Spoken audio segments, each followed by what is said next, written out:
Bonjour à tous, bonjour à My City Church, bonjour à Pasteur Didier et Caroline et à tous les enfants. Et de la part de Geneviève et moi-même, nous, envie des autres comme ça, qui nous sommes extrêmement contents de voir ce que l'Église est en train de devenir à Cœur-Pip. Nous avons l'habitude de prier pour vous régulièrement. Et ce qui est extraordinaire, c'est que nous réalisons ce que Dieu est en train de faire parmi vous. La passion que votre pasteur a est magnifique et aussi le désir d'aller vers les autres avec l'évangélisation est vraiment quelque chose de formidable. Et aussi ce qui est intéressant, c'est que ce n'est pas seulement pour la région de Cœur-Pip que je peux trouver ça l'urban social media qui est posté, et aussi à Cœur-Pip, et aussi à l'île Maurice, et même à Madagascar. Donc, j'ai envie de dire chapeau à ce que vous êtes en train de faire. Continuez la bonne œuvre, et continuez l'œuvre que le Seigneur est en train de mettre au milieu de vous. Et enfin, ce sera vraiment extraordinaire. Les fruits de cela seront vraiment extraordinaires. Donc, nous encourageons de tout cœur dans ce nouveau chapitre de votre Église avec cette évangélisation et nous prier que vraiment le Saint-Esprit guide vers des possibilités extraordinaires et que vraiment il y a beaucoup d'âmes qui soient impactées au nom de Jésus. Bon, le pasteur Didier, il approche moi il y a quelque temps et il dit à moi comme ça si je serais consentant de emmener un message. Donc, après avoir prié, on demande au Seigneur, quel est le message qui te pensait, qui peut approprier dans cette saison que My City Church est en train de vivre. Et le titre de ce message, si on veut gagner un titre à ça, c'est la puissance de l'unité dans l'Église. La puissance de l'unité dans l'Église. En fait, qu'il m'a réalisé, s'il y a quoi que ce soit qui a besoin d'être accompli de façon importante, de façon substantielle, pour nous trouver la puissance de Dieu, pour nous trouver des âmes être sauvées, pour nous trouver l'œuvre de Dieu à de l'avant, et dans cet ingrédient qui est essentiel, c'est l'unité. Rien ne pourra être accompli sans une église unie. En fait, l'unité, c'est pas seulement à l'église. L'unité, c'est aussi dans le couple, dans la famille, dans le pays. Et quand il y a un manque d'unité, il y a toujours chaos, il y a toujours problème, il y a toujours toutes sortes de qualités de problèmes et personnes qui sont blessées, etc., etc. Donc, l'unité est quelque chose de primordial dans l'Église. Et donc, c'est tellement important que Jésus, avant qu'il y monte vers son Père, avant qu'il y aille vers la croix, d'ailleurs, dans Jean chapitre 17, il dit ceci, si vous êtes dans la Bible, quand il lit dans Jean chapitre 17, versets 17 et 18, il dit comme ça, sanctifie-les par ta vérité, ta parole est la vérité. Comme tu m'as envoyé dans le monde, je les ai aussi envoyés dans le monde. Et je me sanctifie moi-même pour eux, afin qu'eux aussi soient sanctifiés par la vérité. Car ce n'est pas pour eux seulement que je prie, mais encore pour ceux qui croiraient en moi par leur parole. Afin que tous soient un, écoute ça bien, afin que tous soient un, comme toi, Père, tu es en moi, et moi je suis en toi. Et qu'eux aussi soient un en nous, pour que le monde croie que tu m'as envoyé. Je leur ai donné la gloire que tu m'as donnée, afin qu'ils soient un comme nous sommes un. Donc Jésus peut prier qui nous les chrétiens, nous soyons un, comme le Père, le Fils et le Saint-Esprit sont un et que nous sommes un en lui.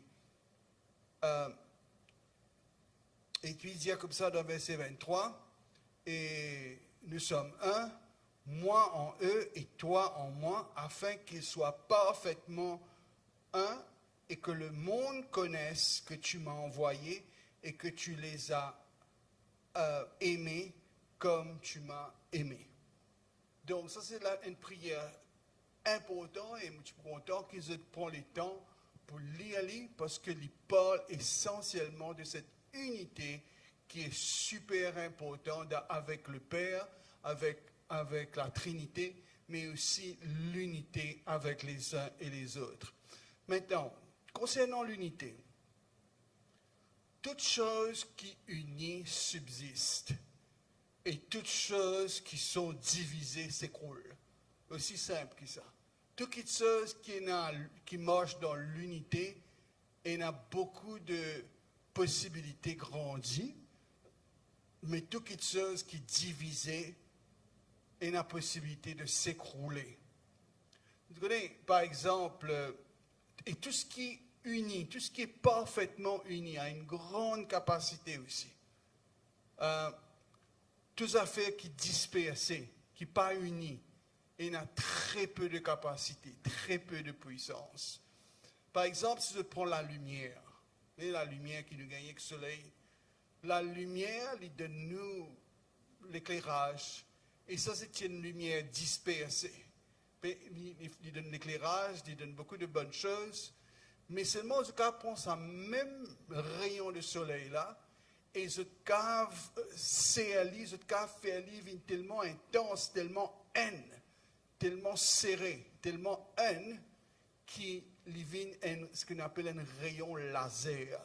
Et avec ce rayon laser là, il y a tellement une puissance qu'il y a même coupe dans le métal. Des caves coupe métal avec un rayon qui sortit de la lumière. Mais la lumière dispersée, c'est la lumière qui n'est pas capable, il a autant de puissance, mais la lumière qui est contractée, qui vient ensemble, qui reste très unie, qui a un point qu'il y a un rayon qui est capable de percer même les matériaux les plus durs. Alors, mon point, c'est que l'unité a une grande puissance. Et c'est pourquoi le diable fight l'unité. Le diable continuellement attaque l'unité dans l'Église parce qu'il y connaît quand il y a division, puis il y a puissance. Mais quand il y a l'unité, c'est là que la puissance de Dieu se manifeste pleinement. En d'autres mots, le diable fait aller parce qu'il connaît quand c'est divisé, il est capable de régner. Comment ça cause là qui dit diviser pour mieux régner. Tu as vu si Dieu un verset dans Marc chapitre 3, verset 24, que Jésus lui-même parle, il dit comme ça, si un royaume est divisé contre lui-même, ce royaume ne peut subsister. Qu'est-ce qu'il dit? Si un royaume est divisé contre lui-même, ça veut dire ici divisé, ce royaume ne peut subsister. Et si une maison est divisée contre elle-même, cette maison ne peut subsister.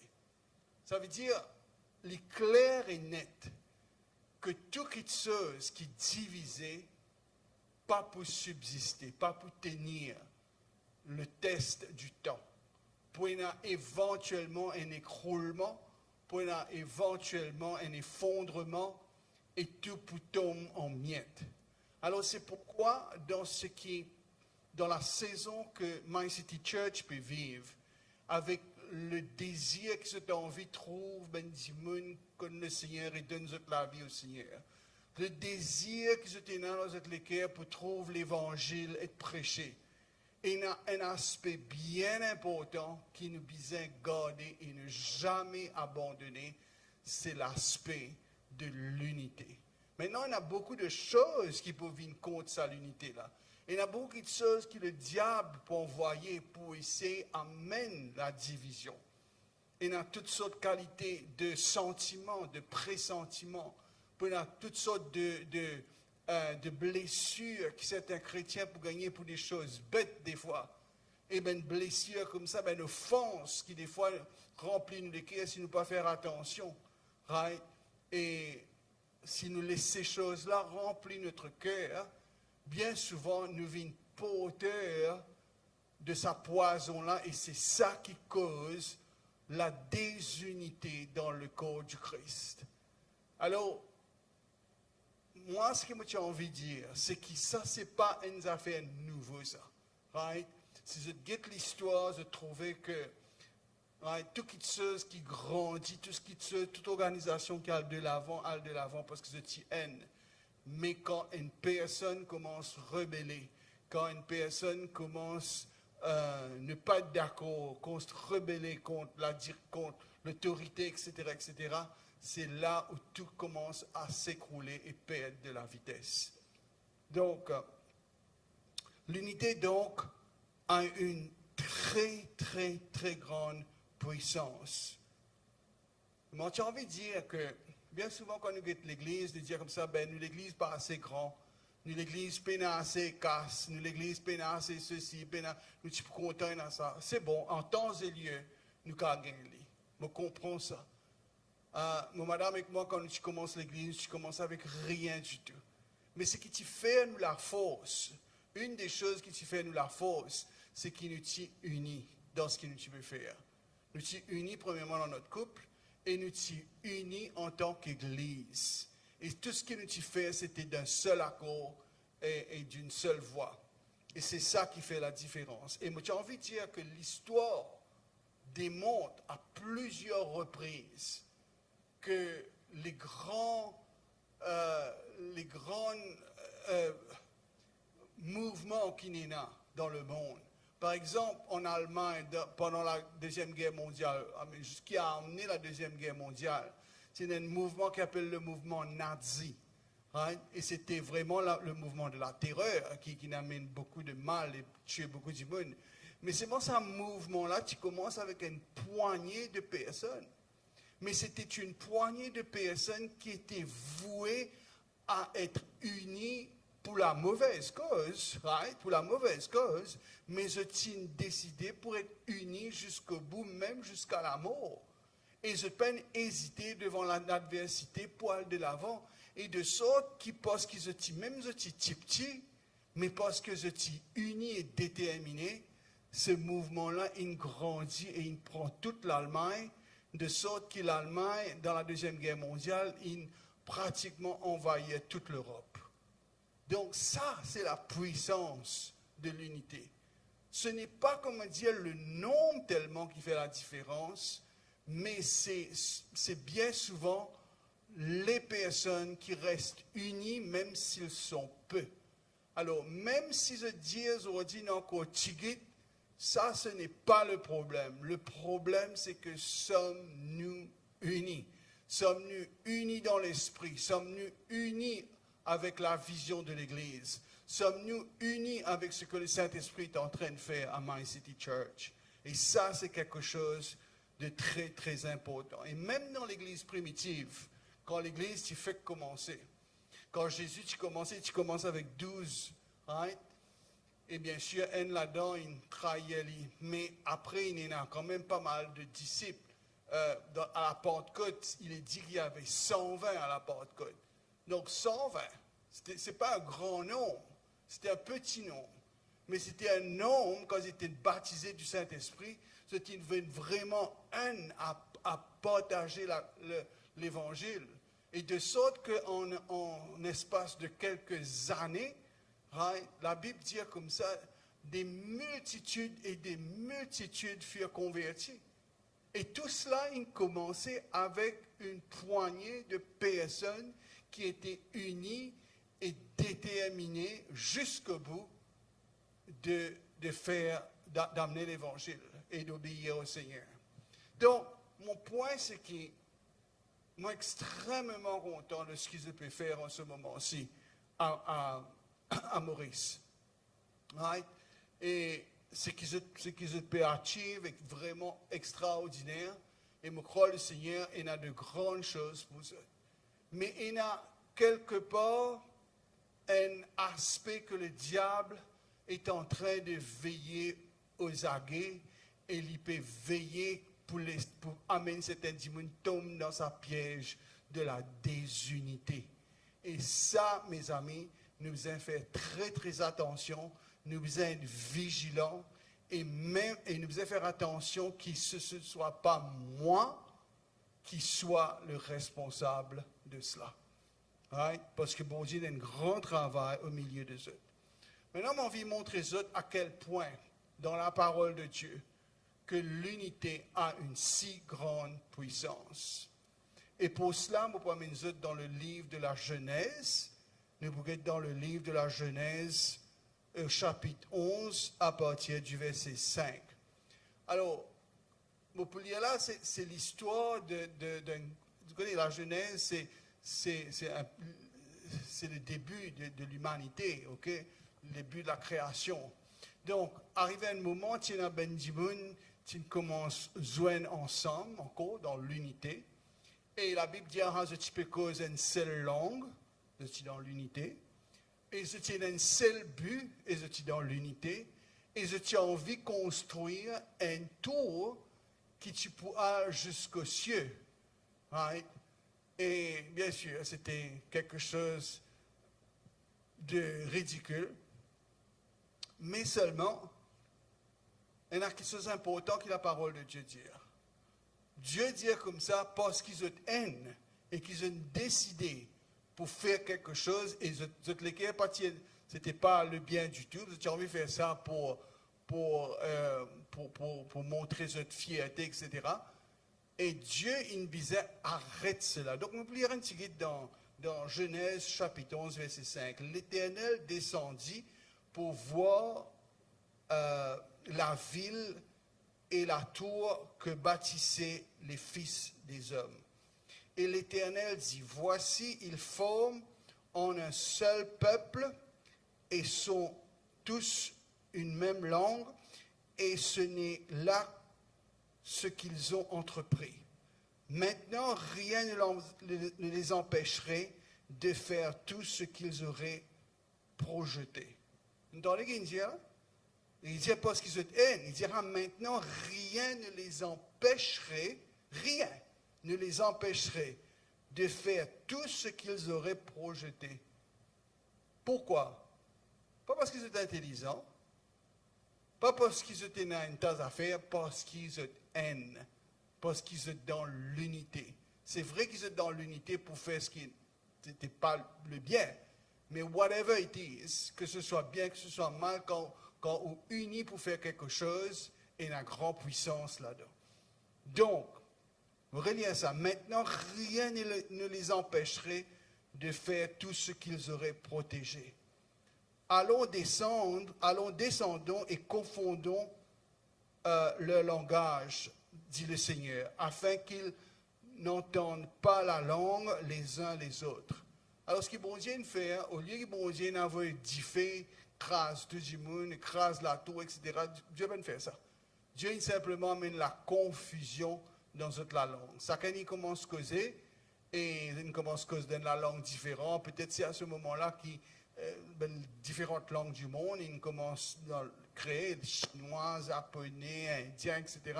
Donc tout ça là, ils commencent à causer, et personne ne peut comprendre ce camarade.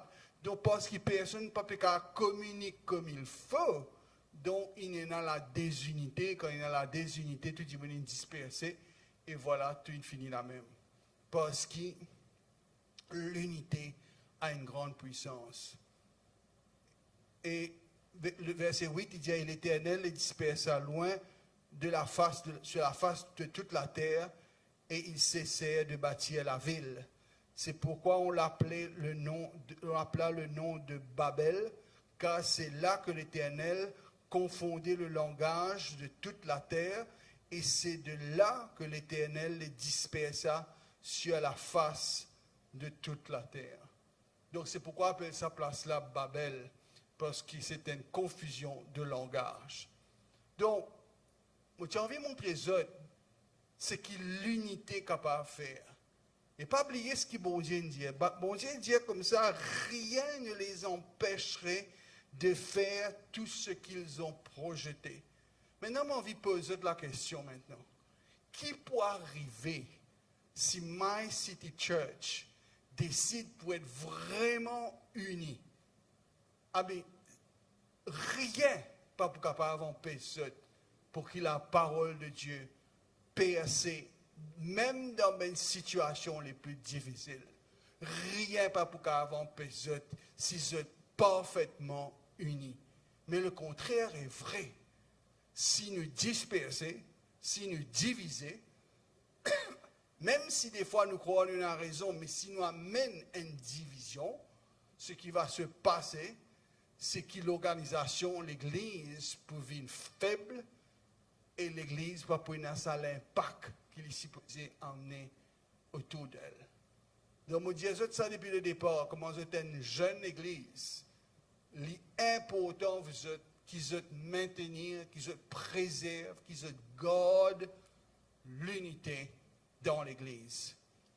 Et de ce fait, c'est tellement important et que, vous connaissez, quand bon Dieu crée, il crée une organisation, comment, plusieurs organisations, il y a plusieurs niveaux dans la vie. Right? Par exemple, il y a la famille, le cercle de la famille, il y a le pays, il y a la société, bien sûr, autour de nous, et il y a aussi l'Église. Et comment dans la famille, il y a une personne qui est responsable, le mari est responsable. Pareil dans l'Église, il y a un responsable dans l'Église.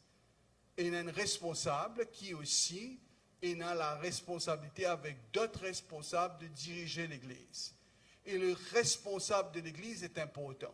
Bon Dieu, avant qu'il y fasse quelque chose d'important, ok, il toujours communique avec la personne qui est responsable de son Église. Toujours. Right? Il peut communiquer avec les autres démons aussi, mais c'est moi qui confirme ce qu'il met dans le cœur du responsable. Vous connaissez, même dans l'Ancien Testament, on trouve ça. Quand bon Dieu a envie de faire quelque chose, il appelle un démon, il appelle Moïse. Quand bon Dieu tu envie une nation, il appelle un démon, il appelle Abraham. Right? Quand bon Dieu a envie de faire quelque chose de grand, il appelle une personne.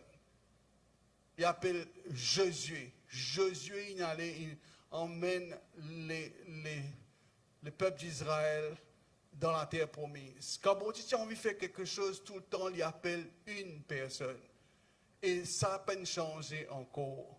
Bon Dieu, il a une raison qui fait mettre le pasteur Didier en charge de Might City Church.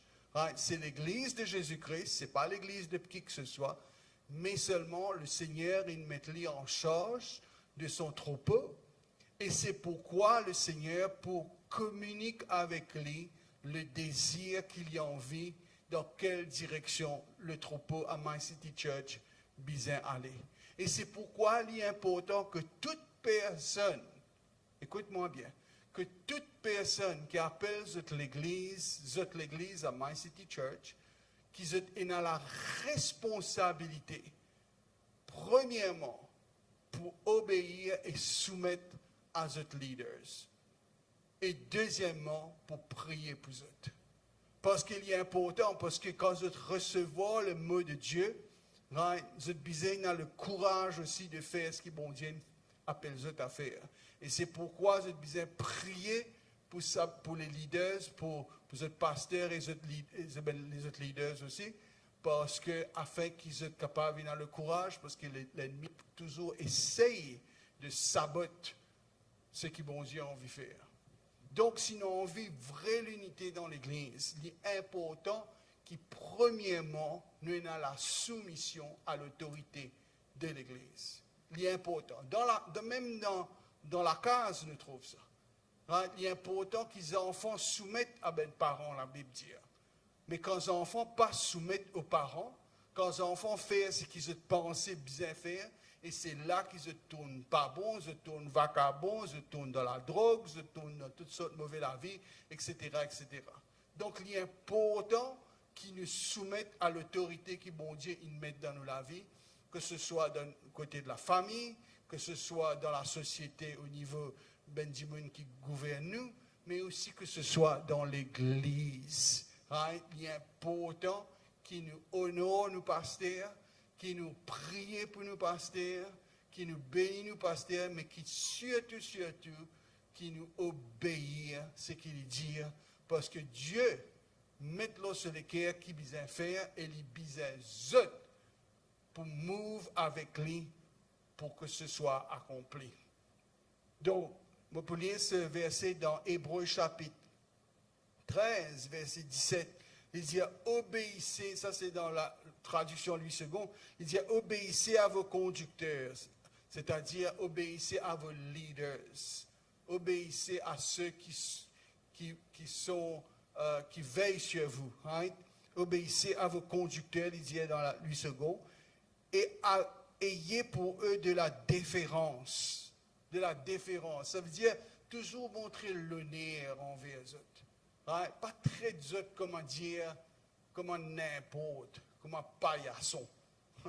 Très eux avec beaucoup d'honneur et de respect. Parce que Dieu, selon l'onction, la vie, et il a appelé à diriger l'œuvre de Dieu. Donc, nous sommes dans la déférence par respect au Seigneur qui nous place. Car il veille sur vos âmes et comme devant en rendre compte qu'ils soient ainsi, afin qu'ils le fassent avec joie et non en gémissant, et ce qui vous ne serait d'aucun avantage. Sorry, mais un petit peu balbutier ce texte-là, parce que ça fait un bout de temps que je ne pas lire en français, parce que je suis tellement habitué de lire en anglais, mais je crois que je comprends. Hébreux chapitre 13, verset 17. Le plus important, c'est que j'ai envie de dire, c'est que obéissez à vos responsables et ayez pour eux de la déférence, du respect, de l'honneur envers eux. Right? Maintenant, pour finir, j'ai envie de dire ceci. Et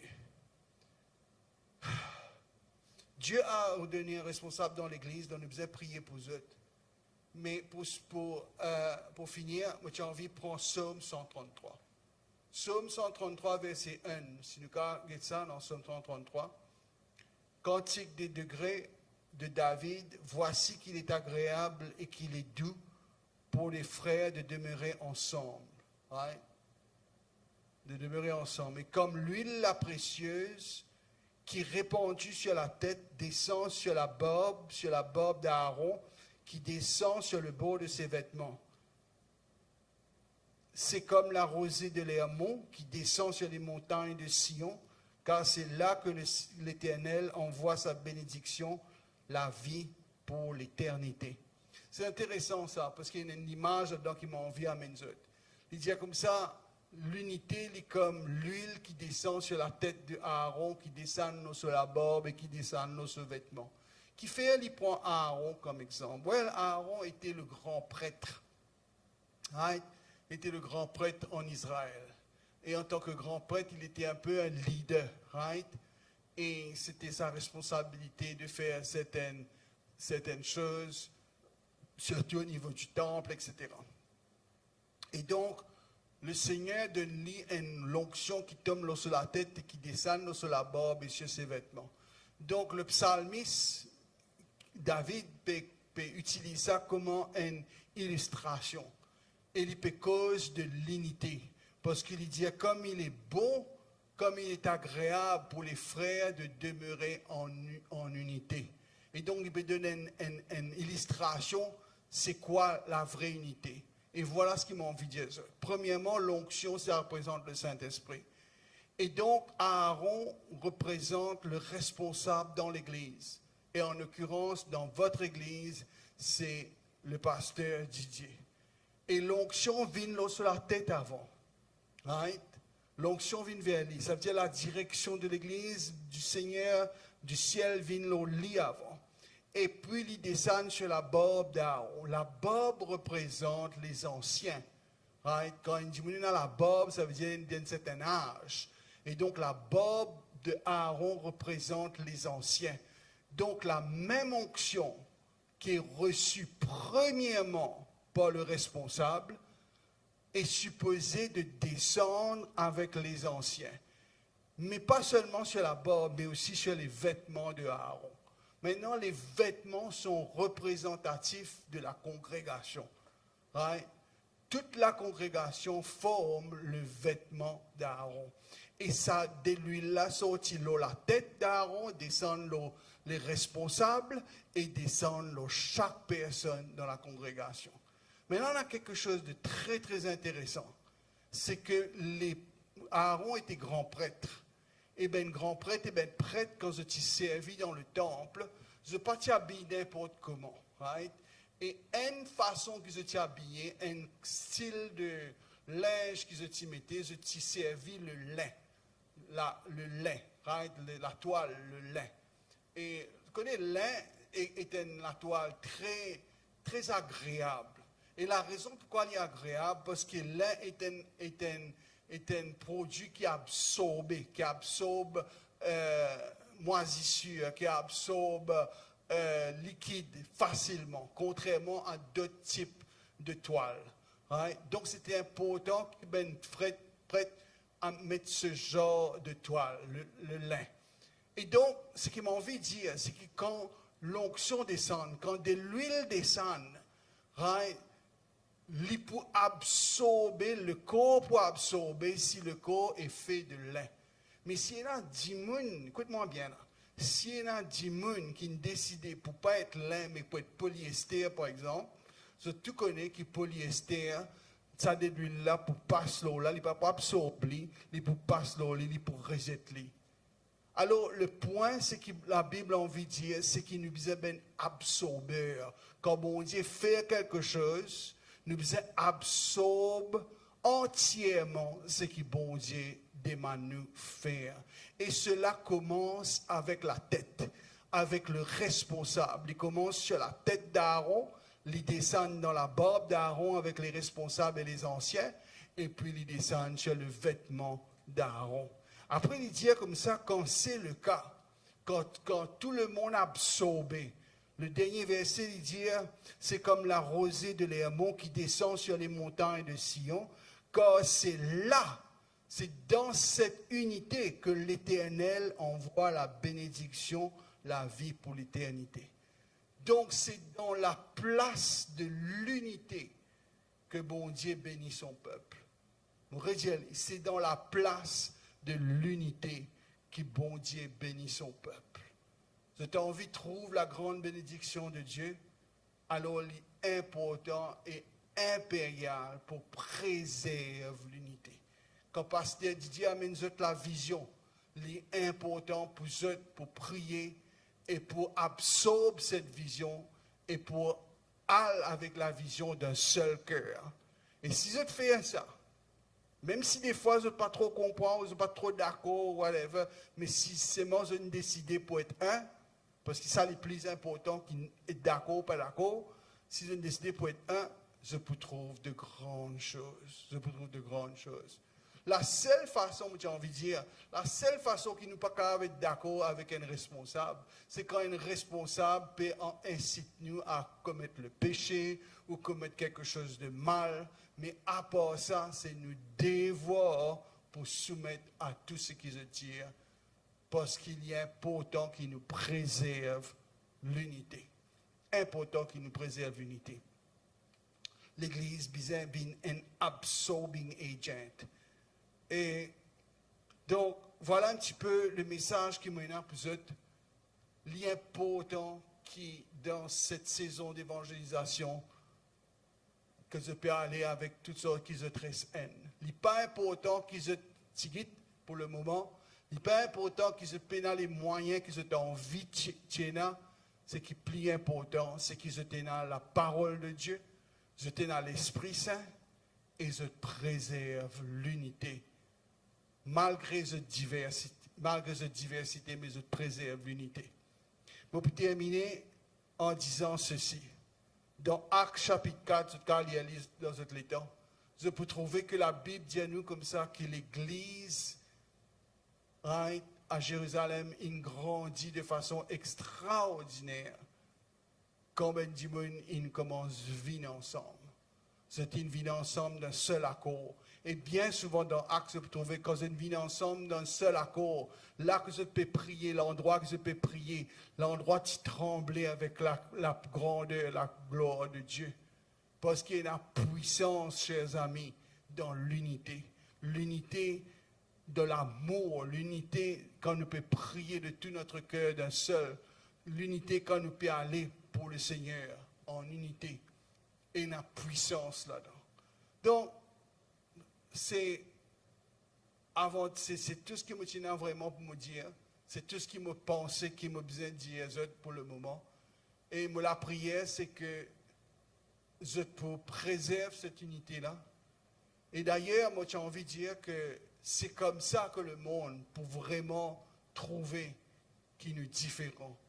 C'est pas l'amour qui unit à nous. Hein? L'amour qui unit à nous. Quand nous pouvons évangéliser, dis-moi pas trop intéressé, c'est qui nous connaît. Mais dis-moi touché par l'amour qui nous a amené en Jésus-Christ. Par l'amour qui nous démontrait. Et surtout par l'amour qui nous démontrait les uns les autres quand nous allons. Vous connaissez, ça marque, dis-moi. Je vais terminer avec ça. C'est un épisode dans l'église primitive, right? L'église qui fait commencer, vous connaissez l'église qui est très persécutée à Rome, tout ça là. Et il est dit que là, tu envoies chrétien dans l'arène à Lyon pour être dévoré. Et tout le monde qui trouvait, tout le monde qui commence à chanter, tape la main, tout ça là. Mais après arrive un moment, vous êtes étonné de voir quelque chose. Vous trouve un chrétien commence à attraper et commence à chanter louange et être ensemble. Et je t'ai dit, regardez comme ils s'aiment. Et même dans la difficulté, même dans l'épreuve, même dans l'arène à Lyon, je t'ai resté unis jusqu'au bout. Et cela, il change le cœur et la face de la terre. Donc, ce message est un message clair, il est simple, mais c'est seulement nous pouvons trouver la puissance de ça si nous faisons aller. Laisse-nous baisser la tête un moment où j'ai envie de prier pour ça. Seigneur Dieu, j'ai envie de remercier toi, Seigneur, pour l'œuvre et le travail extraordinaire qui t'a commencé à My City Church, Seigneur. Je connais le travail que tu as pour notre Seigneur est magnifique. Et Seigneur, cela comporte des vies changées pour l'éternité. Et Seigneur, me déclare, Seigneur, que Cure-Pipe et même l'île Maurice en sera grandement impacté, ainsi que les îles avoisinantes. Et Seigneur, My City Church, Seigneur Dieu, est une entité qui t'a envie d'utiliser pour te la gloire. Et me prier, Seigneur, que te l'onction repose sur eux et que te bénédiction aux autres. Et qu'ils aient toujours gardent cette unité, malgré que des fois nous réalisons nous très différents. Et Seigneur, c'est dans cette place de parole dire qui t'amène, te donne la bénédiction. Nous remercions toi, Seigneur, dans le nom de Jésus pour cela. Chers amis, merci beaucoup. Et me prier de tout cœur que vraiment vous connaissez de grandes choses et nous pouvons garder contact d'une façon ou d'une autre. Et nous disons merci et à bientôt. Le Seigneur bénisse. Amen.